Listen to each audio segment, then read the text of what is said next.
Anong gusto mo pang, Ken? Itong 10 Kyaw or itong gaming phone? Yan, so meron akong bago nilalarong game. By the way, this is not Galso I think alam mo na kung paano to ginagawa o nilalaro. Left, right, up, down lang. Lalaro ka lang nito and then magkakaroon ka ng chance magkaroon nitong mga to.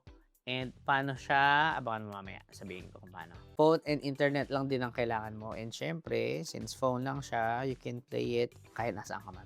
Wala ka rin kailangan bayaran dito. Wala kang ilalabas out of your pocket. Available siya sa Android and iOS devices. So, pwede mo siya mag-DL. Make sure to use yung link sa baba or yung sa bio ko kasi doon ako mamimili kung sino yung makakuha nito sa mga gumamit ng link na yan. Ito papagat na dito. Kita mo yung number dyan sa taas. Yan, 1667. Yan yung GMTO tokens ko. Yung token na yan, makukuha mo yan sa paglalaro nito. So, kung magaling ka maglaro or masipag ka maglaro, then madami yung makukuha mo talaga. Itong GMTO token na to, tradable na to sa L-Bank. So, pwede mo na siyang ilipat sa L-Bank and then i-convert mo into, alam mo na. Tapos, ito pa, nung PBW, meron silang booth na malaki doon.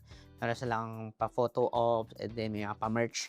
Ito yung mga nakuha natin. Meron tayong cup dito, leather notebook, tapos mga Meteon Rod t-shirts. Dapat akin to pero sige, bibigyan ko na rin sa'yo pang rin. Quick recap, DL mo na to using the link here or nasa bio ko para mapunta sa'yo ito mga to.